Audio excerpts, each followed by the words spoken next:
ইবনে আব্বাস রাদিয়াল্লাহু তাআলা আনহু হাদিস কানা বর্ণনা করেছেন, তিনি বলেছেন, মান কানাত লাহু উনসা, যার একটা কন্যা সন্তান আছে, সে ওই কন্যা সন্তানকে লালন পালন করে, ফালাম ইয়াদিহা, ওই কন্যা সন্তানকে জীবন্ত কবরস্থ করে না, ওয়ালাম ইউহিনহা, ওই কন্যা সন্তানকে অপমান করে না, অবহেলা করে না, কন্যা সন্তানকে লাঞ্ছিত করে না, ওয়ালাম ইউসির ওয়ালাদাহু আলাইহা, ইয়ানি আয-যুকুর, আর মেয়ে সন্তানের উপর ছেলে সন্তানকে প্রাধান্য দেয় না। তাহলে গুণ কয়টা?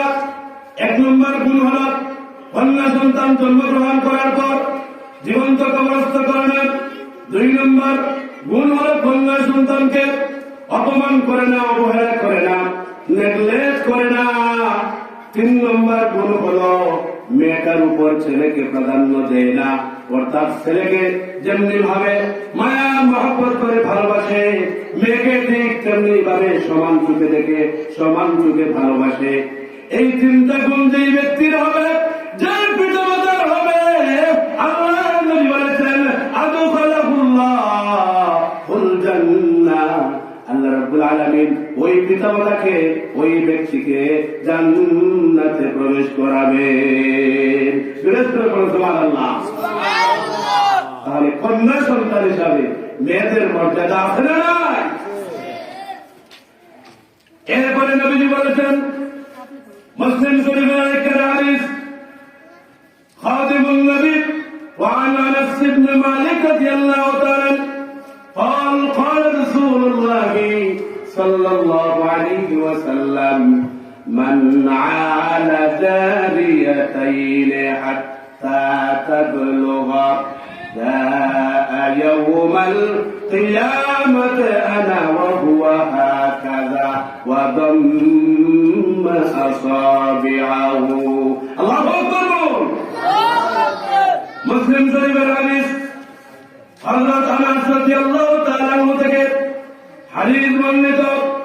তিনি বলছেন, আল্লাহ রাসূল সাল্লাল্লাহু আলাইহি ওয়াসাল্লাম বলেছেন, যেই ব্যক্তির দুইটা মেয়ে সন্তান আছে, কয়টা?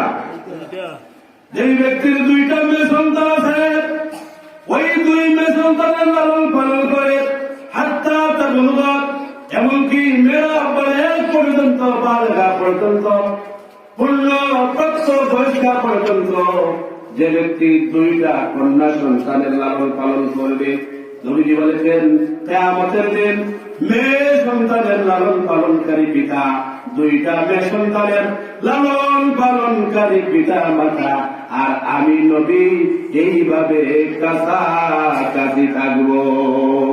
সুবহানাল্লাহ।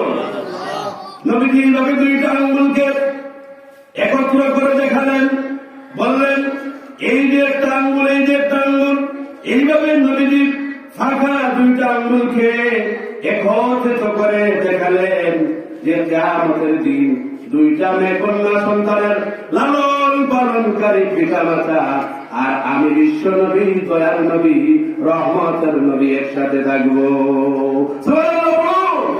কোথায় একসাথে? জান্নাতে। সুবহানাল্লাহ। তাহলে কন্যা সন্তান হিসাবে মেয়েদের মর্যাদা আছে না নাই?